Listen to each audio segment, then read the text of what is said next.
घमंड। नरेंद्र और सुनील दोनों बचपन के दोस्त थे। दोनों की दोस्ती बचपन से ही खूब गहरी थी। वक्त बीतने पर दोनों अलग अलग जगह नौकरी में लग गए।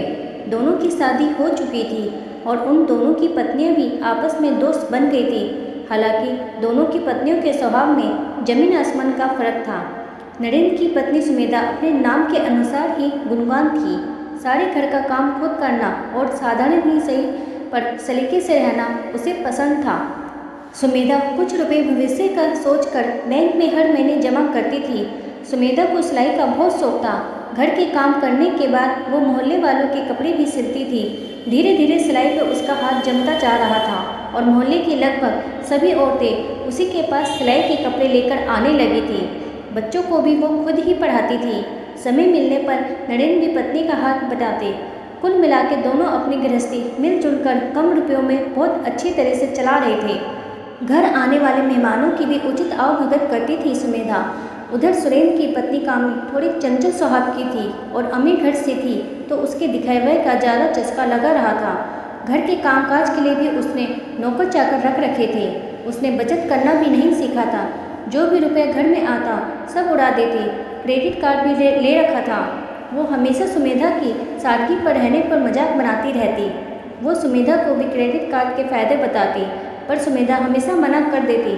उन्हीं क्रेडिट कार्ड से कामिनी ने जिद करके बड़ी सी कार भी खरीद ली थी, जबकि इतनी बड़ी कार की जरूरत नहीं थी। पर इंसान दिखावे के चक्कर में क्या कुछ नहीं करता। 2-3 दिन किटी बना रखी थी, जिसमें हर महीने वो खूब खर्च करती थी। किटी से पहले ब्यूटी पार्लर जाना भी उसके महंगे खर्चों में शुमार था। बच्चों को लेकर महंगे होटलों में खाना खाना और सोशल मीडिया पे अपनी फ़ोटो डालना, ये सब कामिनी के शौक बन गए थे। यूँ तो कामिनी के स्वभाव की वजह से कोई मेहमान आता ही नहीं था, पर कभी भूले से कोई आ भी गया तो घर का बना खाना खिलाने की बजाय उसे बाहर से कुछ मंगा कर खिला दिया जाता। फिर उस पर खर्च हुए रुपये भी गिनाए जाते थे, तो मेहमान दोबारा न आने का संकल्प करके वहाँ से जाता। सुरेंद्र की भी घर में चलती नहीं थी। वो जब भी कुछ कहता या सुमेधा का उदाहरण देता, कामिनी बुरी तरह चिढ़ जाती और फिर उसका भाषण शुरू हो जाता, जो शुरू तो सुमेधा से होता था पर ख़त्म सुरेंद्र के घर वालों पर आकर होता। वो कहती, तुम्हें तो सुमेधा जैसी घर घुसू ही मिलनी चाहिए थी, मेरे जैसे मॉडर्न नहीं। तुम वही डिजर्व करते हो। सुरेंद्र बेचारा चुप रह जाता, क्योंकि कई बार वो देख चुका था कि कामिनी को ना तो कुछ सुनना है और ना ही कुछ समझना है। अब वो भी भगवान के भरोसे ही था और उसने चुप रहना भी सीख लिया था। एक शाम नौकरी से घर लौटते समय सुरेंद्र का गंभीर एक्सीडेंट हो गया। उसके पैर पर से ट्रक का पहिया निकल गया। खून खूब बह गया। जैसे तैसे उसे किसी ने हॉस्पिटल पहुंचाया और किसी ने कामिनी को फ़ोन करके सुरेंद्र के एक्सीडेंट की सूचना दी। घबरा कर कामिनी हॉस्पिटल पहुंची। वहां सुरेंद्र के ऑपरेशन की तैयारी चल रही थी। बस कामिनी के हस्ताक्षर होने बाकी थे। ऑपरेशन से पहले 3 लाख रुपये जमा भी कराने थे।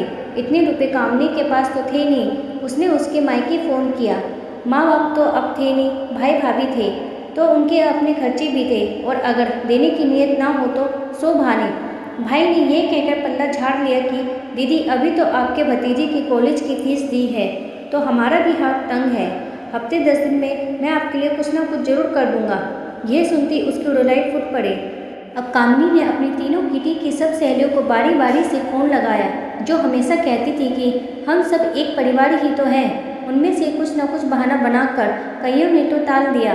कुछ सहेलियों ने अगले दिन 5-10 हज़ार देने की मदद की बात की, पर ज़रूरत तो अब थी ना। पर अभी कामिनी को दूर दूर तक कोई मददगार नहीं दिख रहा था। ट्रक वाला अगर पकड़ा गया होता तो वहाँ से भी कुछ हर्जाना लिया जा सकता था, पर फिलहाल तो वो भी भाग चुका था ट्रक छोड़कर। अब जब पुलिस उसे पकड़ती तब भी कुछ मिलना संभव था। घबरा कर उसने नरेंद्र को फ़ोन किया और सारी स्थिति बताई। नरेंद्र और सुमेधा तुरंत 3 लाख रुपये लेकर हॉस्पिटल पहुँचे। कामिनी आज उनसे आंख भी नहीं मिला पा रही थी। दोनों हाथ जोड़कर बोले, भाई साहब, भाभी जी, आपका ये एहसान मैं कैसे चुका पाऊंगी। नरेंद्र मुस्कुराते हुए बोला, अरे भाभी जी, मेरा यार सलामत रहे बस, और एहसान किस बात का, अगर हम अपनों के ही काम ना आ पाए तो। आज कामिनी का सारा घमंड चूर चूर हो गया था। आज सादगी और अपनापन हर दिखावे पर भारी पड़ रहा था। आज उसे नरेंद्र और सुमेधा दोनों भगवान के रूप में ही दिख रहे थे। उसकी आंखों से पश्चाताप के आंसू बह रहे थे। वो सोच रही थी, काश वो भी सुमेधा से कुछ सीख होती तो आज यूँ बेबस नहीं होती। पर आज उसका घमंड टूटकर एक नई कामनी का जन्म हुआ, जिसने भविष्य की रूपरेखा मन ही मन तैयार कर ली थी। तो दोस्तों, कैसे लगी आपको ये आज की कहानी? वीडियो पसंद आई है तो मेरे चैनल को लाइक करें, शेयर करें और सब्सक्राइब करें।